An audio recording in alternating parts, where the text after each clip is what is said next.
China tidak dibenarkan bersama dengan dunia dan dia di-ban daripada ISS. Kalau demikianlah hanya kami buat sendiri, kami buat lebih besar daripada seluruh dunia. Buat satu stesen ISS, China buat lebih besar, hanya satu negara, dan mereka letakkan namanya sebagai Chengdu. Inilah yang dibuat oleh China, lebih besar pada dunia seluruhnya. Dan sekarang peperangan bukan di atas muka bumi lagi, di atas. Peperangan ialah untuk menunjukkan kekuatan masing-masing, dan China telah membuat ISS mereka yang terkini, dan mereka buat secara bertahap. Daripada tahun mereka sambung satu sehingga mereka jangkakan pada tahun 2023 maka lengkaplah stesen mereka yang sangat besar. Dan minggu lepas kita dengar berita stesen ISS China hampir dilanggar oleh satelit lain. Dan apakah inilah konspirasi yang dilakukan oleh antarabangsa? Tuan-tuan, inilah yang digambarkan.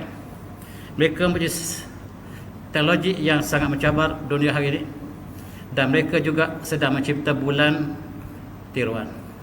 Mereka ingin supaya malam sentiasa cerah, dan mereka ingin membina bulan dan matahari sendiri. Apakah benar atau tidak? Wallahualam. Mereka menyatakan untuk membuat satu SS yang terbesar yang jaraknya satu batu, 1 mil panjang SS yang dirancang oleh China, yang sedang dicantum satu demi satu, dan mereka jangka pada tahun 2023 ISS ini lengkap. Tuan-tuan, saya bercakap hanyalah sebagai orang biasa, tetapi tuan-tuan yang terlibat dengan teknologi ini lebih faham. Dan kita lihat sekali lagi Rasulullah menyebut tidak berlaku kiamat sehingga kamu akan menyaksikan perkara-perkara yang sangat besar, sangat-sangat luar biasa, dan tak pernah disebut dan tak pernah dibayangkan oleh manusia, kamu sendiri. Dan tuan-tuan, inilah yang mereka cuba bina bulan sendiri menggunakan reaksi ataupun menggunakan nuklear, dan mereka ingin letakkan bulan yang sentiasa lari atas China. Bulan yang ada sekarang dia lari seluruh dunia, tetapi bulan yang China ingin buat supaya duduk di atas China, tak lari. Maksudnya dia bergerak sama laju dengan bumi. Dan inilah yang mereka sebut Chinese Artificial Moon. Apakah benar atau propaganda? Tak pasti. Tetapi inilah, dan perkara ini tidak mustahil, dan mereka telah menyatakan bulan ini akan berada di atas langit dan bergerak sama dengan bumi. Maksudnya dia akan berada di atas langit bumi kita, langit, sentiasa dalam masa 12 jam. Inilah yang sedang dilakukan. Ada yang mengatakan mereka telah lakukan, ada yang mengatakan propaganda, dan inilah. Maka di China ada 2 bulan, di Malaysia hanya 1 bulan, yang kita tunggu pada 15 bulan barulah bulan penuh. Tetapi di China ada 2 bulan yang sentiasa menaungi, dan ini gambar yang mereka ambil. Mereka mengatakan sudah ada 2 bulan, dan mereka dapat menerangi 1 bandar. Kalau buat 2 bulan, 2 kota yang dapat diterangi.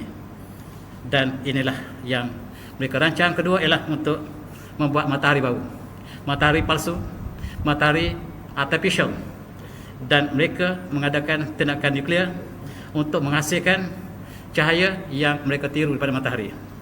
Sebab matahari juga menggunakan tindak balas nuklear.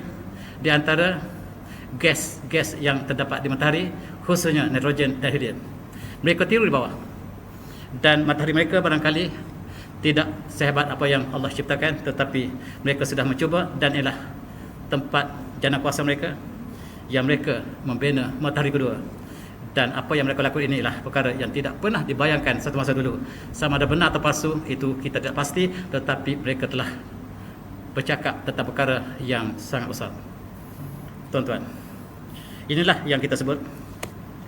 Dan sekarang yang mengherankan kita, Amerika mengatakan mereka sampai ke bulan tahun 1956. Lepas mereka dapat sampai ke bulan, mereka tak pergi sampai sekarang. Boleh percaya? Mereka tak pernah sampai sampai sekarang. Tuan-tuan, di atas muka bulan suhunya ialah 150 darjah Celsius. Yang siapa jatuh mati di situ. Siapa masuk ke atas bulan, dia mati sebab suhu di atas muka bulan ialah 100 Celsius lebih. Dan 100 Celsius air mendidih. Tak mungkin manusia dapat hidup.